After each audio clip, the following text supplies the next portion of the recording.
Welcome to everyone on this first of many future series. Today's topic is, will digital crush traditional entertainment? I would like to now hand over to Kush to take this forward and have a really great discussion around digital versus traditional. Thank you. Thank you. So, the word crushing has many meanings. And the first time I met Maz was at the gym, and he was really crushing it. So, Maz, I actually don't know whether your business is digital or traditional. So, I'd love to hear a little bit of what's happening there and what do you call it now, especially in this pandemic. Sure. Thank you, Kushal. My name is Maz. I'm part of the Stars Play team here in Dubai. We're a Dubai-based company that got started in 2014, like Rohit said, and we launched our service throughout Middle East and North Africa, and very recently in Pakistan. So we are definitely a digital company, Kushal. In some ways, we learned this lesson the hard way. First couple of years we got started, the management team, we'd come from a traditional broadcasting background. And through lots of scars and ups and downs, we figured out that we're much more of an e-commerce company than we are a traditional entertainment company. So now we like to think digital and e-commerce first and entertainment later, as far as providing the service. So we're definitely a digital and definitely a streaming company. Thank you. And look, I'm going to pass this to Nilesh, because when I first came here in 2005 and after, basically the only way you could buy your electronics is to go to Nilesh's stores and capture them. So he enabled all you guys who got digital. He's the one who enabled you guys to get digital. So he's kind of cut his own legs, I think, by being so successful. So tell us, Nilesh, what's going on in your new world now? No, it has been a great experience. Personally, I've been in Dubai for the last 33 years. So I've seen, I've seen the transformation, not only of this country, of this city, but also the technologically, our country, Dubai, has been at the forefront of adaptation of the latest technology. So I've seen quite a bit of the shift from traditional to digital. Yes, as part of Emacs, we were selling tons of, screens and laptops and mobile phones. We have also seen a transformation of the screen itself from a 21-inch television that we used to have to a super large screen, then getting into a laptop screen, and finally, condensing into a mobile smartphone screen. So there are various forms of consuming the digital content. But, I personally feel, yes, although digital has a great reach, but, you can't really, compare the experience compared to what you get in terms of a traditional entertainment. And that's where I stand, and that is my view. I personally, I'd like to, get my entertainment as much as possible through traditional means. Thank you. Now, talking about screens, the largest screen of us all is Jayesh there. With I'm dying to get into a cinema again. But you know what? Aren't you being crushed by the smallest screen possible? And this little thing here, the camera, is beating Dolby out of the park. Tell us, how do you compete in that place? And tell us a bit more about the cinema world. So hi, I'm Jayesh. I lead Dolby in Middle East and Africa region. We call ourselves a 60-year-old startup, and we've been in the business. Started noise reduction technology for music, and then evolved our business into audio enhancements for cinema. And we are at a very interesting crossroads. There's one side of business, which is the traditional business, which is the cinema business, where we not only sell products for cinema, but we also started our own branded cinema experience, and we have 4 operational screens in the region, and we have plans to launch another 10 in coming few months. So yes, cinema is badly affected, but then there are other side of our business, which is the licensing side of business, where we work with pretty much every top streaming service here like Netflix, TV Plus, Disney Plus, Apple, and Amazon Prime. And that's where we license our codecs, Dolby Vision, Dolby Atmos, and the consumption has gone drastically up on that side of business. So it's a very interesting crossroads. But as a company, as I said, we wanna be mindful about the current situation. We also wanna innovate and wanna help the community. So we've also recently launched an app to help the music community, because now we all know the music gigs that got cancelled.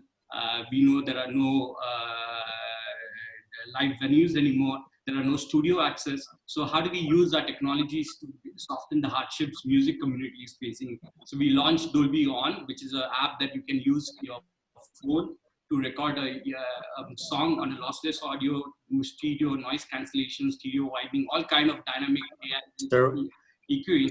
And it's a free app. And so today, consumer can go on our app store, Google Play or Android, and download this free app and use it. As they say, there's a song for every mood. And so Eli, given the pandemic and the moods the swings that the pandemic has brought for us, tell us about your business, but also what are the swings you're seeing, behavioral swings, yeah, etc. Exactly. I mean, I'm Eli, I'm the co-founder of Anghami. We launched Anghami 8 years ago in the region because there was no legal streaming service. Fast forward, we're doing 1 billion stream per month, but last months were quite affected. I mean, we realized that, pandemic will change behavior of people, but we could not predict what would happen. And clearly what we saw that people behaving very differently, and we wrote a post about it. We're going to be writing another one on the what happens afterwards. Basically, people's days shifted, behavior shifted, mood shifted. I mean, people used to listen to morning music, in the morning, then, do workout, then, commute, go to work and work on the computer while listening to music, some of them at least, and so on and so forth. Everything got shambled. So we thought we had a problem with the analytics when we thought, when we saw big drops in certain places because people stopped commuting. It took a while, roughly around 2 weeks, for them to go back to listening to music because they were affected, probably a bit lost. But then we saw weird behavior, like people doing using workout music around noon, which never happened. People listening to morning music at 11 a.m., which again, very rarely happens, and a very different behavior in terms of sharing, because people want to connect with others. When you cannot meet someone and tell her, I love you, you probably share something. So people started sharing different type of music, not just romantic music. For instance, for us, one segment that got shared that did not get shared before that much was religious music. I guess people go back to their God once they're just afraid and affected and they don't know what to do. So we saw a lot of consumption of, religious stuff. And that really, when you think about it, it's relevant, but we did not predict it, obviously. And bit by bit, we matched all the, curfews to our consumer behavior. And we had to talk to people differently. Like example, people subscribe to the premium service of Anghami to listen to their music offline. So when they go out and about, they don't have to consume bandwidth on their 3G or wherever. But when people are locked down in their home and using Wi-Fi all the time, because we saw Wi-Fi consumption getting to 90% of markets, which was unheard for us except Iraq. Iraq used to have big Wi-Fi consumption, obviously because LTE launched recently relatively to them. So, and then when we start seeing 80% consumption of Wi-Fi in Saudi, that was unheard of. Clearly telling people upgrade to the premium service to listen offline did not make sense, right? I mean, that was the wrong message. So again, consumer change, but it's still changing. The consumer did not adapt, but for us, it's a different time to actually reach out and do way more. So thankfully, our traffic is quite significant. It's growing, but we're also seeing people using their credit card way more often than before, because they probably got used to using it from everywhere because of using less cash. And we're seeing a new traction in terms of advertising from people who never advertised online because their shops are closed right now. But people who used to advertise just for branding don't advertise right now. So again, the world is upside down, but it's interesting time. So Rohit, just with the 10 items he's described, we could have a different webinar for each of those changes. It's crazy. So Nitish, related to this, he mentioned, people are turning to a new God or turning to God. This weekend, there was Travis Scott, who somehow looked like God at 12. I don't know how big he looked, and inside, playing Fortnite with 12 million people viewing it. I've never seen anything like this. It's a complete behavior change. It's a complete virtual reality. Tell us more about the gaming world and where this is taking us.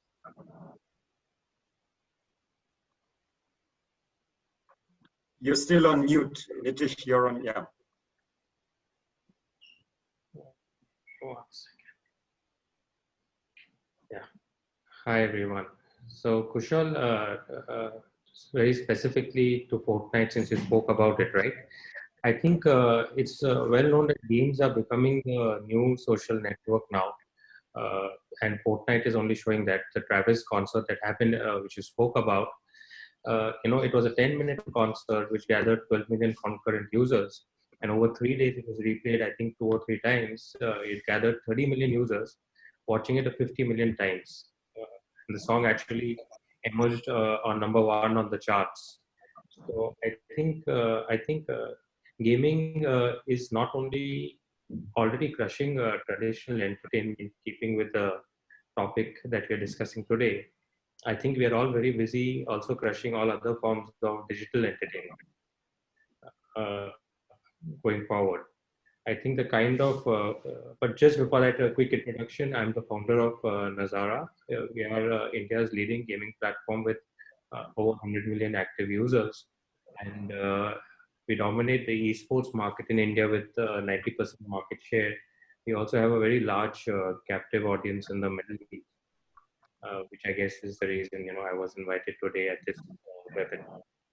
But coming back to the topic, yeah, I will discuss more, but I think, gaming is going to be the key form of digital entertainment going forward. I very strongly believe in that, and happy to debate on that.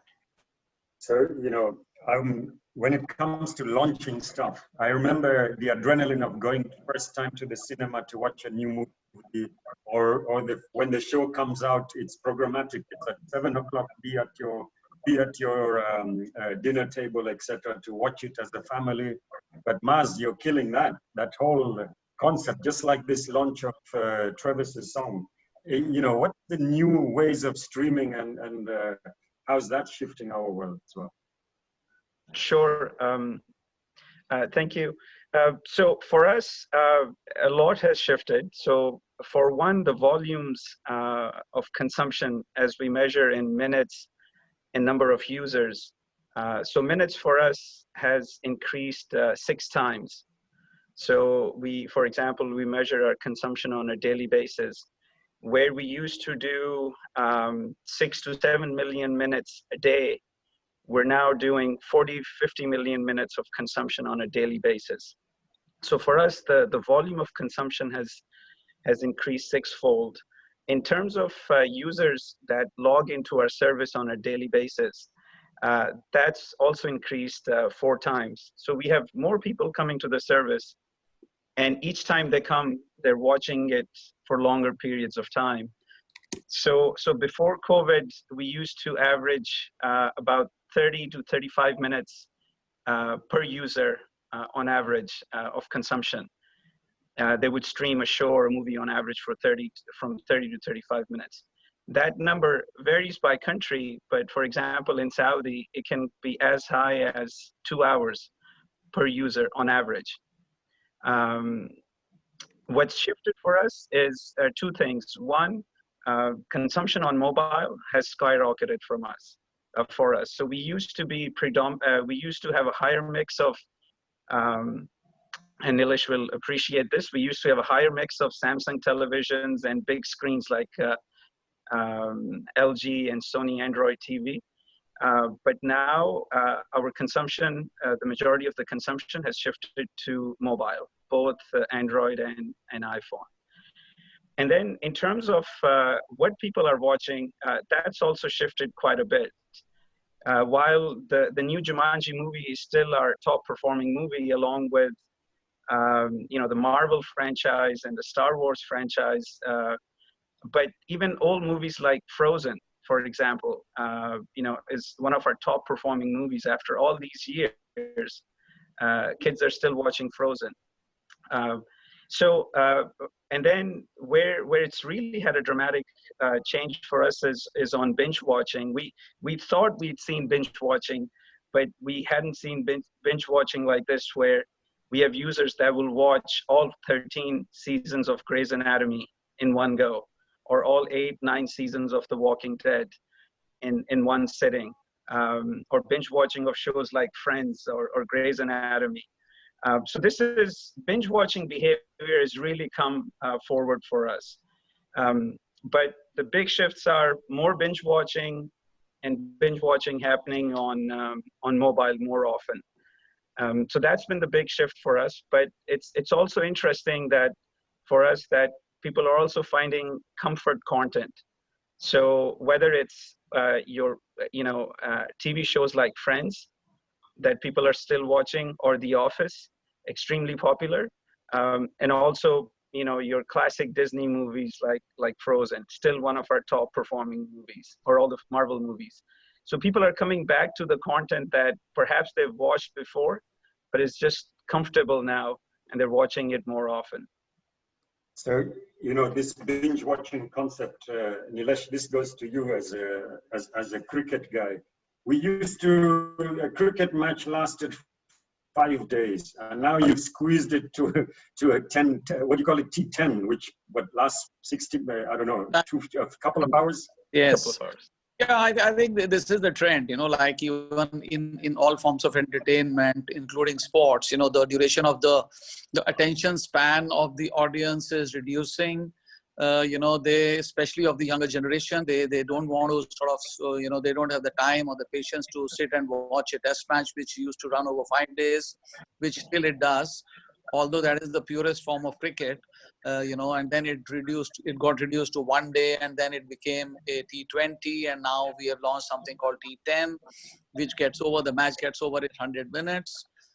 Similarly, we have seen, personally, I have noticed that there are, the era on Netflix and other,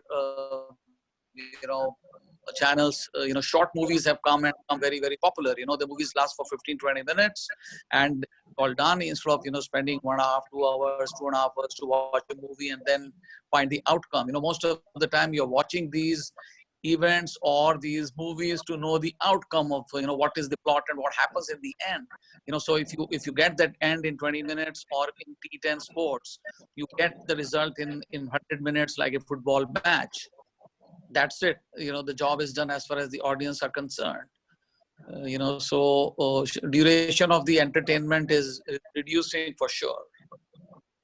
That makes me take it to Nitesh, because there is a concept called chicken dinner, which is the PUBG game, and in gaming it can last from 1 minute to tournaments that last forever, and hundreds of millions of people watching it forever. And try to get your kids out of watching Fortnite or playing Fortnite. It's ridiculous. So how are you controlling that, Nitish? And how do you, if I'm a parent, I of course have an issue with my kids being zoomed in with square eyes for so long. How are you restricting it? How are you playing a role in this? Sure. So, I'll give you a more specific example of our own. We own a product called, or a game called World Cricket Championship, which is the world's most popular cricket game. And we have about 4 million users playing it every day. And we saw that the average time spent was about 60 minutes. And we kind of deep dived a bit more, and we saw that the top 10 percentile was actually spending 5 to 6 hours a day in the game. And that kind of, just the topic that you're talking about, responsible gaming, kind of, worried me as well. Because if it was kids doing that, it would be, not a good thing. Luckily for us, we found out after doing some outbound voice calls that these guys playing 5-6 hours a day were actually shopkeepers spread out all over India. So that was okay. It was not kids playing it. But yeah, I think I'm a bit biased because I started gaming at the age of 7, and I didn't have much restrictions, and it has paid off well for me. So when my wife screams at me for letting my kids play a lot on the phones, I'm very biased towards it. So that's a separate topic. But of course, I think for kids in general, this is my belief. That even a 2-year-old kid today cannot be kept away from digital devices. We have a product called, I'm not trying to sell, but it's very contextual. We have a product called Kidopia for young kids from 2 to 8. It's now the number 2 app in the US for kids, especially with parents locked in with their kids. And you cannot keep young kids also away from these devices, right? So 2 things. One, you need to expose them to products like Kidopia, which provide healthy entertainment. It's not edutainment, but healthy entertainment. And the second thing is, naturally, anything which is, if the balance is not there, is going to be a problem. So I think some level of time restriction needs to be there. A lot of our games, we allow parents to actually set, especially for games for young kids, we allow parents to set a timer. They can restrict usage per day or per week or per month in whichever manner they want. And then it's, autoplay. In India, yet we don't have responsible gaming as a regulation like it has come in China. And therefore, we are kind of evolving in other markets where there's a lot more intense gaming happening. Like China, you've already seen, responsible gaming get enforced by the government. I think in markets like India and Middle East, it's not yet there. But given the direction we are going to go, I think you're going to see regulatory, action happen there, as well as I think companies like ourselves have to self-regulate towards it. So now I'm going to try to bring some of those. So Maz mentioned Frozen being one of those kind of comforting movies. And, in my view, Frozen brought a new kind of feeling for the kids. So Jayesh, at the cinemas, we're expecting a new experience when we next go to the cinemas. What do you have in for us? Are we going to get some snow falling? Are we going to enjoy something that makes us walk away from digital? I don't think so. There's going to be new normal. Obviously, there are post-COVID. It's not going to be that people are going to be ready to go back to cinema. So there are speculations that cinema hopefully will start opening up in a few weeks from now, and in a smaller capacity. And with lack of new content for the next 2 months, it's going to be quite interesting for cinema to innovate on what kind of programming that they do. And I think these innovations will define once the tentpole comes back and the regular programming and the world goes back to normal. How do cinema kind of yesterday we were talking about partnership with streaming services and partnership with linear TV channels like Game of Thrones season finale. Can that be a communal event in cinema where people actually buy ticket and enjoy that cinematic experience? Because a small screen can't definitely replace the cinematic experience. Directors, the content creators are investing millions of dollars to build quality production, and to expect the same level of experience on a mobile screen is definitely not substituted. So I do feel that people will come back to cinema. It's just about on exhibitors, how they're going to innovate in coming few months on the programming. And obviously tentpoles are driving footfalls to cinema, and tentpole's theatrical window does drive huge amount of revenues for studios. So it's not going to go anywhere else. The theatrical window has to stay. But it's just about now the mid-tier movies, what happens to them, and the smaller tier movies. Yeah. So talking about footfall and influencers, Eli, I came across this yesterday when I was researching. I've never heard his music before, but what is it? Young Boy Never Broke Again. Now, definitely we should not be listening to that because the kids would freak out. But how do these guys generate #1 hits with never being public?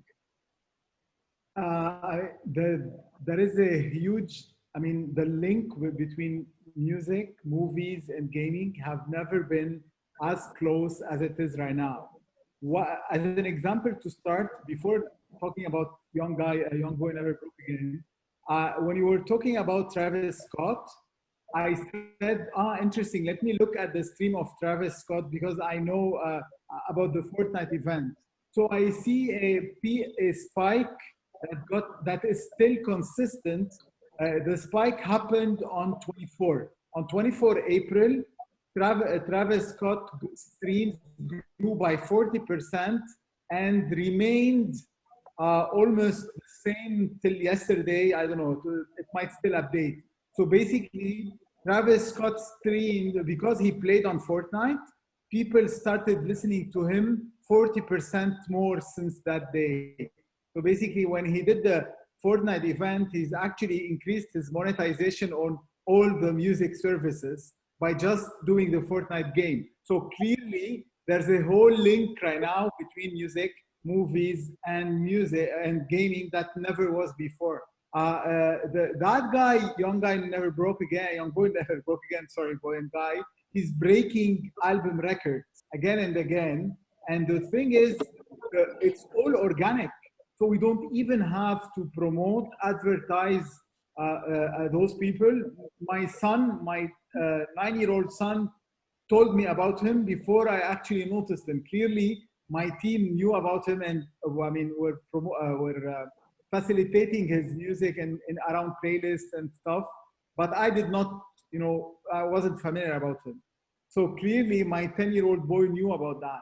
Influencers, the link between influencer and what is not an influencer in this age has become very big. So people connect with the person based on his story, and that young boy never broke again has a story, and people like the story. Eventually, that story will make it to the movies and will increase his streams again. That link has become more and more important, that people like real time. So the real time thing is, artists are going more and more over Instagram, over Facebook, or live, doing live events like never before. You never were able to connect with that many artists on your phone. As Maz said, Maz increased traction on the phone, on the mobile. And on our case, we've never had as many people listening to movies on their Samsung, LG, and whatever TVs. So basically, it's actually, 8% of our traction. We've never had 15% on TVs. 15% in terms of the 1 billion stream, that's a lot that's happening on TVs. So the link, the interconnection with everything is huge. And we foresee that people,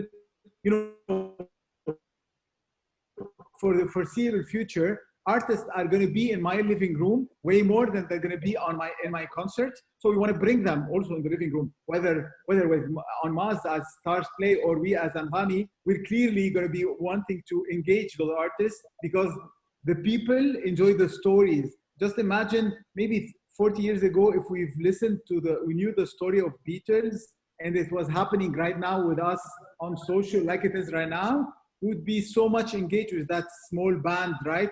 And coming up and out of from nowhere. Those stories, if we just bring them on movies, in a game, in music, that's life right now. That's digital life. So the technologies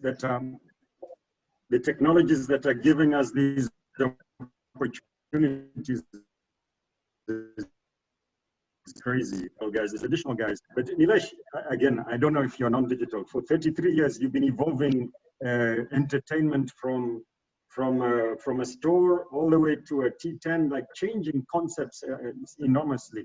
The question is, we've seen a few new concepts recently, the TikTok, the house party, these kind of new concepts that come up and take off like crazy. So for us and all of us who are looking to invest, what are the new concepts? How are you seeing it? Should we go right? Should we go left? Give us your investor perspective.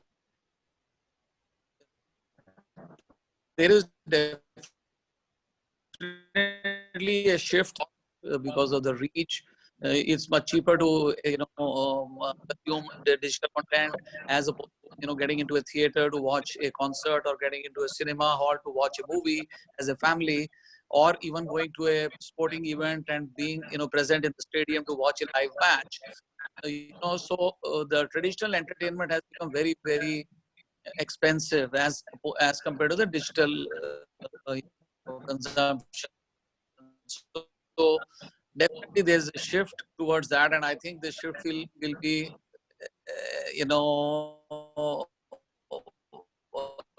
expedited by the people. Once get used to digital consumption, will find this to be pretty useful and pretty easy, and they continue doing it even after the things open up. However, it depends from, for music it's different, for movies it is different, for fitness is quite different experience, for sports it's again a very different experience. So whereas a consumption of music entertainment is quite easily achieved on digital format, but your fitness and your there is a match going on. The much of the revenue comes from sponsorship, and the sponsorship comes because of TV viewership. However, your TV viewership will not be very high if the stadium is empty. On that day, the matches will resume, the football matches will resume without audience. But I just cannot see that happening, because, when you're watching something on television, you only enjoy it as much as the guy sitting in the stadium is enjoying it.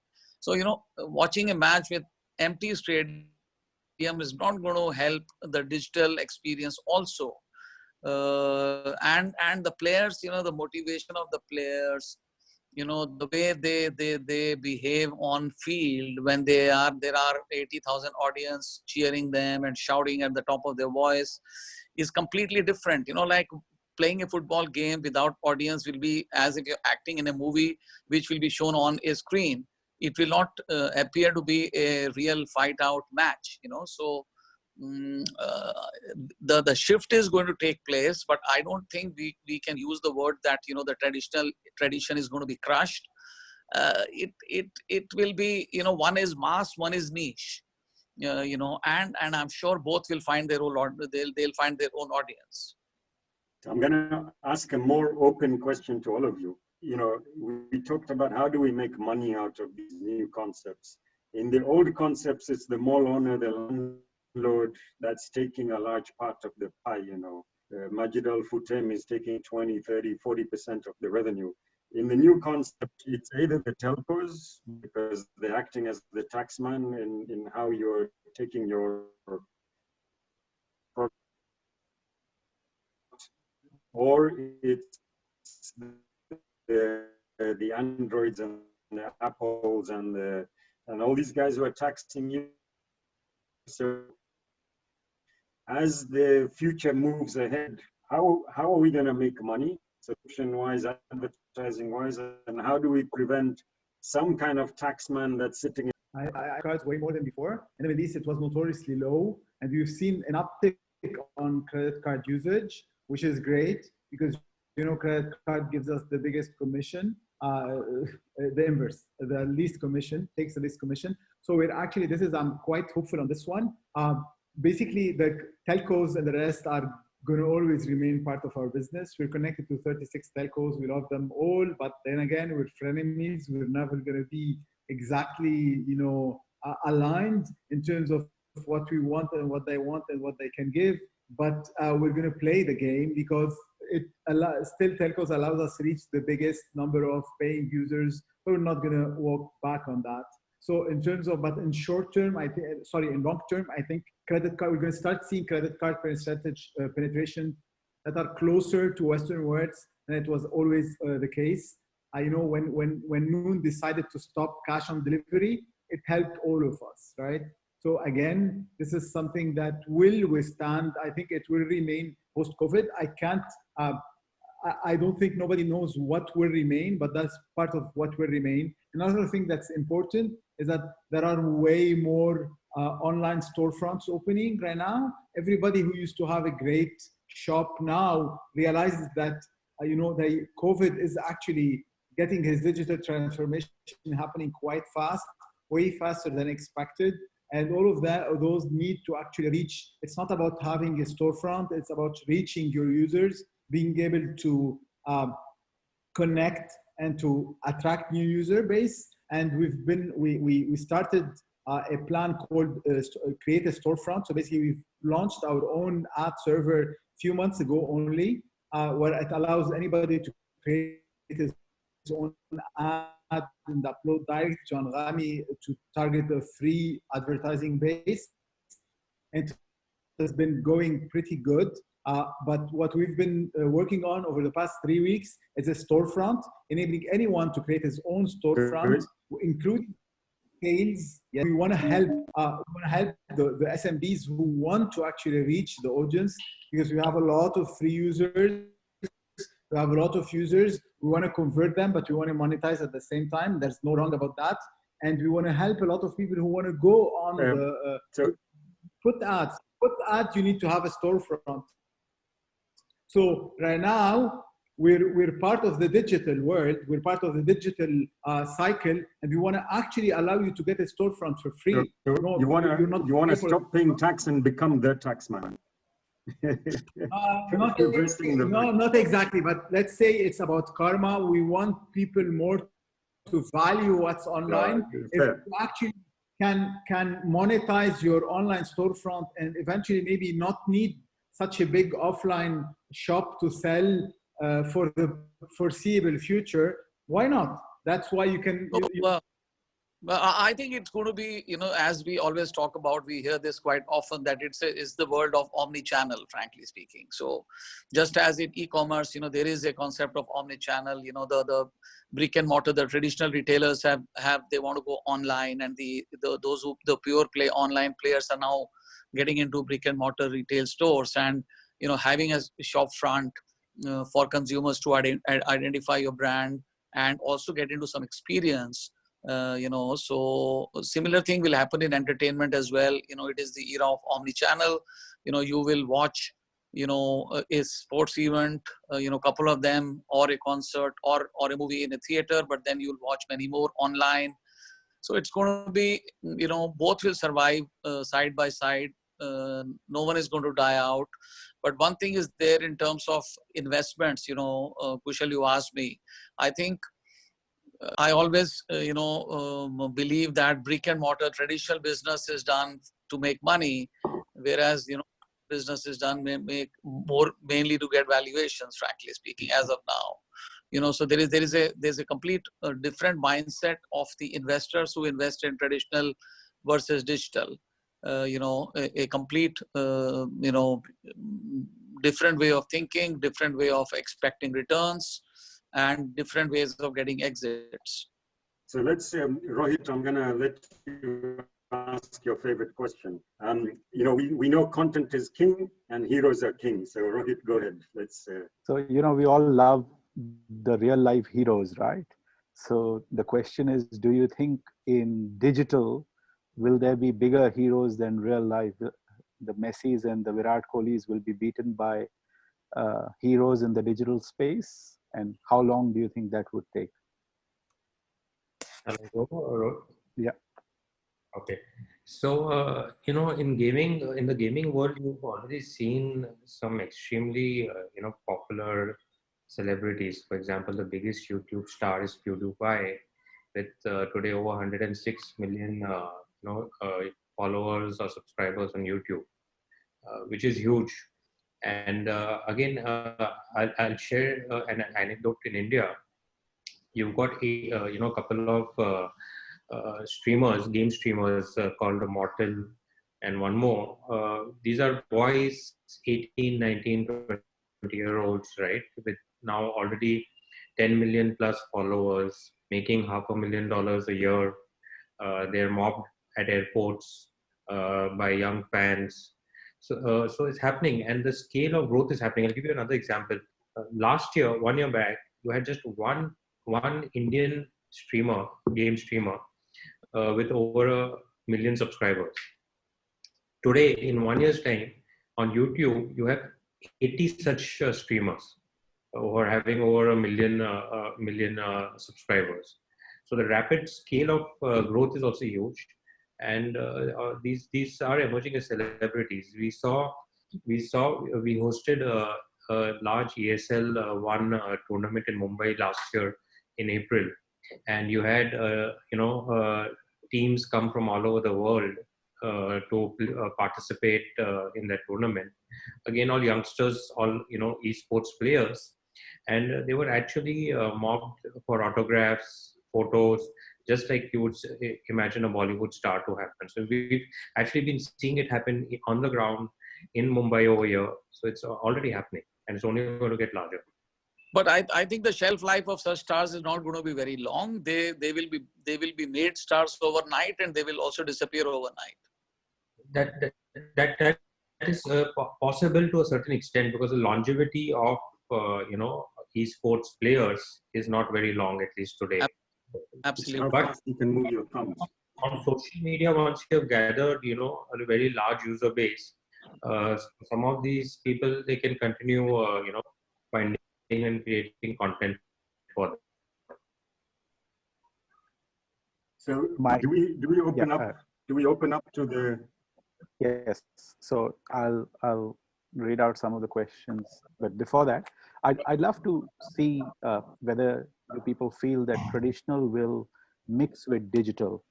One of the questions we discussed yesterday was, do you think we will have binge watching in cinemas, right? Mars and Jayesh, do you think that will happen? Look, I think Jayesh mentioned this earlier. So for example, 2 months ago, we released our first Arabic original show called Baghdad Central. And within 2 weeks of launching, 2 weekends, it had become one of our top shows, outperforming shows like, Vikings and Billions and Grey's Anatomy and Friends. But where did we release that show? Actually, first time we released in Dubai, Abu Dhabi, Riyadh weekend.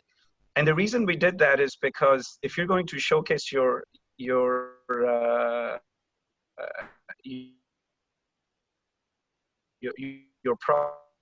product and you're going to put your best foot forward, journalists or media personalities, you want to showcase in that setting. So to some extent, I think that there's always been this collaboration and there's always been this coexistence. Same thing with Vikings.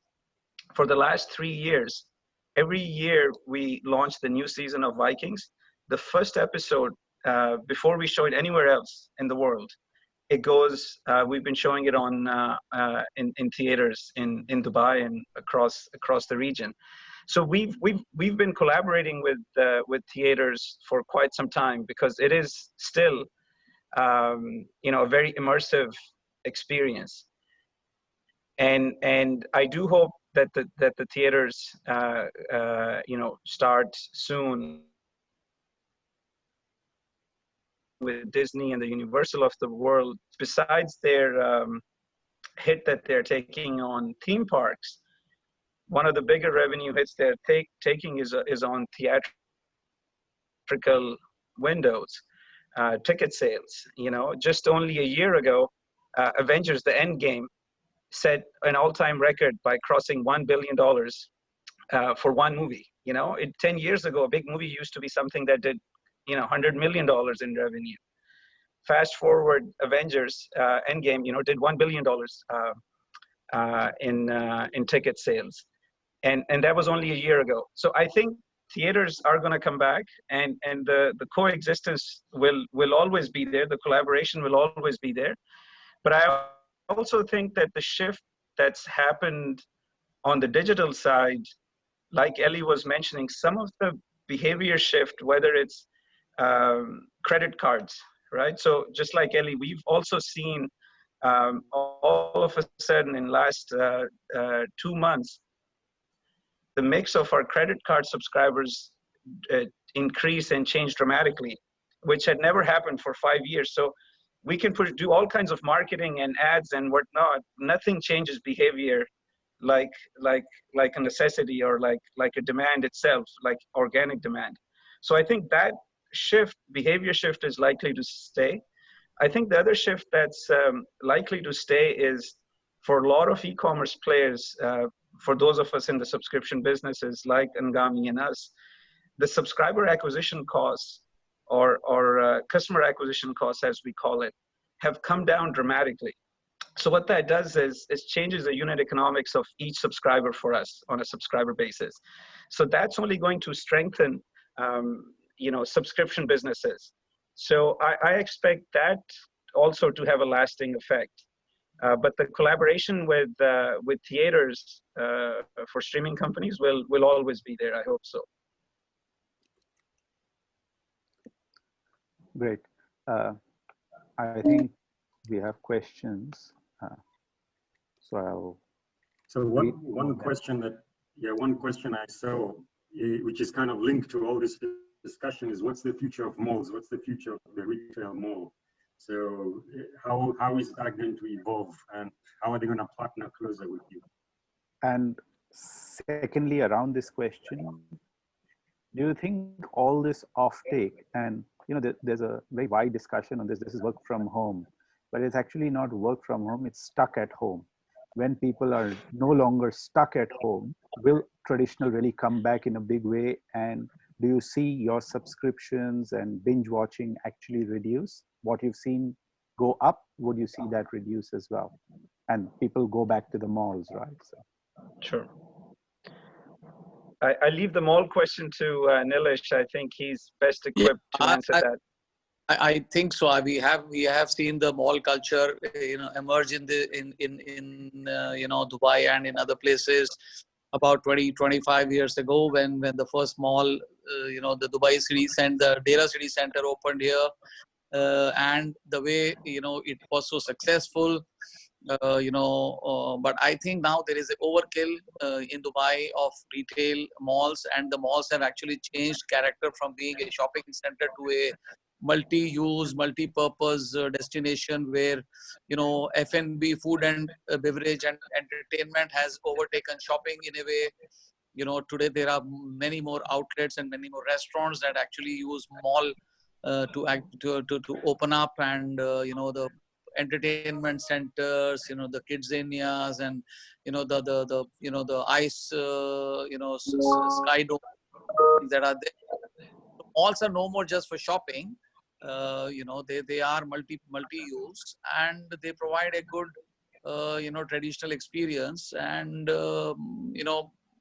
but over a period of time, I think once the rentals become more soft, and it becomes more feasible for traditional retailers or restaurants to actually start making some money, then malls will have more meaning. Otherwise, over a period of time, we have seen in many other countries, in fact, improved quickly, and it has gone out of fashion very quickly as well.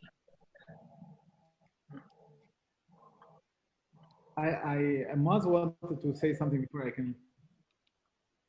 I was just going to add on the question was, when people start to go back to work and stay home is not as strict, what happens? And so I personally think that there's going to, the consumption on our service as we measure it, there'll certainly be a drop.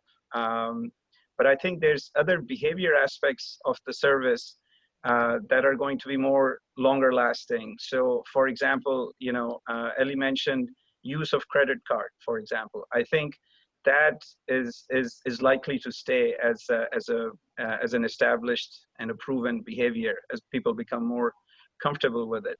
I think the second aspect for us, more so than Ngami, because I think Ngami's been in the region longer and it's more established as a brand. But one of our challenges always has been competing with Netflix, has been building the awareness of our product and getting the word out. And what this last 2 months have done is done awareness and demand marketing for us that $100 million of marketing would have not done. Because I can push as many ads as I want on YouTube, and they're not as effective as actually the demand itself. So so for us, brands like Stars Play that are still growing and still establishing themselves, the free marketing aspects of the awareness aspects of the last 2 months are immensely valuable to us, because we got to showcase the best of our product and lineup, that customers realize that, hey, I can watch Vikings on Stars Play and not on other platforms. So that kind of behavior and awareness, I hope, is much more longer lasting for us. One thing I think, I know we're tech and we're discussing, but it's all about psychology. We're talking about consumer, which is a predictable human being.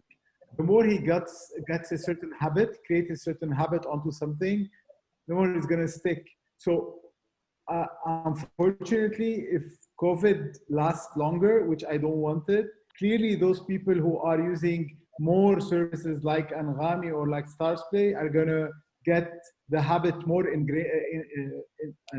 part of their routine. It's going to last longer. So clearly we don't want that to last longer because of COVID. But what this has happened today is brought us a new type of customers that eventually were actually putting off the idea of using a streaming service, whether listen to music or video, but because they were bored, they were at home, they had nothing to do, they gave a try to some new apps. Probably a lot of games, the ones that stuck on them because they've created a habit are going to retain. So it's the same thing whether offline or online. If I'm used to a restaurant, I want to go back to that restaurant after COVID because I want to have whatever it is, I like it. But then again, if I also got used to my wife creating certain whatever food, I'm going to still ask for it after COVID because it has good memories. That's complicated. You can ask for it, doesn't mean you will get it. Omni-channel. You continue using all means of, but I think, the biggest hit has been in this entire tradition versus digital. I think the biggest hit has been to media. The print media has literally disappeared. Although we are not discussing that today, but, the newspapers and, the magazine businesses have really, gone out of fashion to a very large extent, and all the consumption of the media is happening only on digital. That's the biggest hit. I can use the word crush. The outdoor, out of home the advertising, same thing. I think I'll take the last question, which is specifically for Nilesh. In your opinion, should brick and mortar stores become only experiential centers, or do you think they should continue to sell and be sales stores? No, I think they should continue to sell. Despite the entire success of all the e-commerce portals, I think the e-commerce market share of the entire pie is not more than 7-8%. Maximum 10%. In case of electronics, it might be much higher. But certainly, items like fashion, like clothes, there is a little bit of the touch and feel is very much required. So I think brick and mortar stores will continue to play a very prominent role, especially when it comes to luxury shopping, when it comes to a little bit of expensive stuff, that you just don't want to take a chance and buy online. So we'll continue, and I below 80-85%, it will continue to be, it will play. Online becomes yet another shop. If I have 100 shops, then my online becomes maybe 101st shop for me, and start selling online also. But, those 100 shops will still have a lot of meaning for us, in times to come. I'd like to thank the full panel. I think it was a great session, and we thank all the participants who joined us. Thank you. Thank you.